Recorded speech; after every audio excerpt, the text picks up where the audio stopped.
Forgive them for they know not what they do. Is that kind of what we're talking about? I think we should forgive, we should forgive, and we should forgive, and we should not point our fingers outwards. We should not otherize anyone, no matter how horrific it is that they're doing. In fact, someone told me when I asked, some enlightened kind of moment, what do you think I should, what is all this struggle? We could talk about Palestine, Israel. We could talk about horrible things happening to people.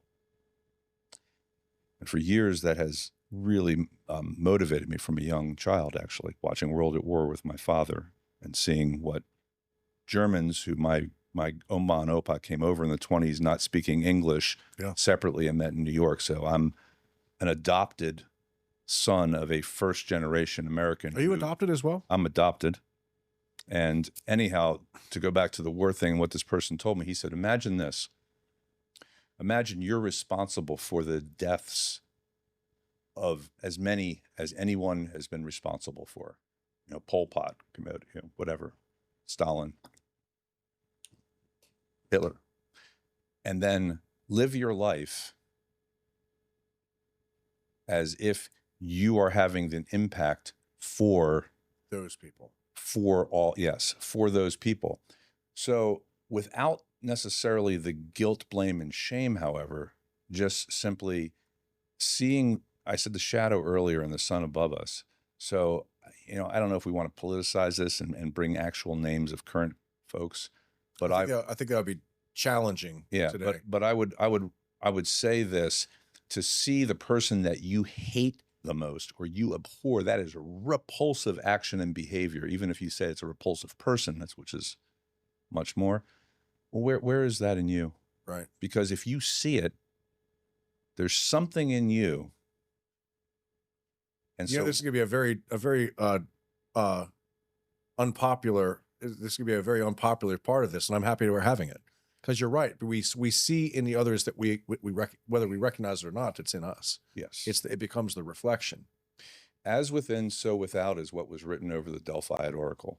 The oracle at Delphi is, there's thousands of years old. That was Greek. The oracle at Delphi. Yeah. So as within, so without. So, you perceive. And so you can go back to, the Plato's cave and the shadows and not really recognizing, what it is. Ooh.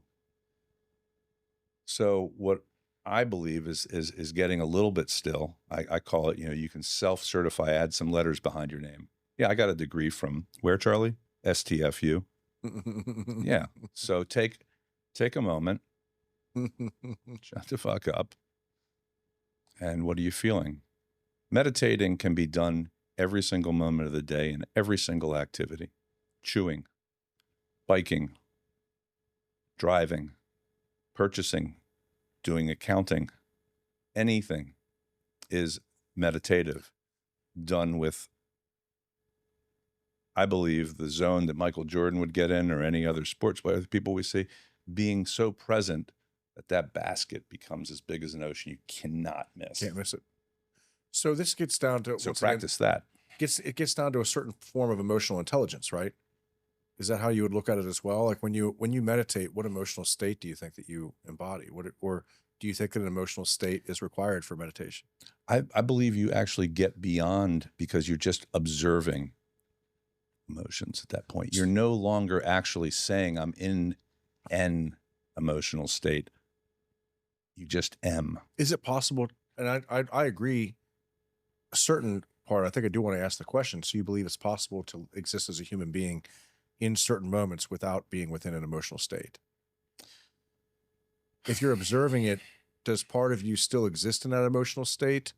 And that's kind of, we're getting into this concept of accessing our consciousness, right? Yeah. So I'll answer this. There's I think at least a couple of things, and not to just talk about duality, but there's probably multiple things simultaneously.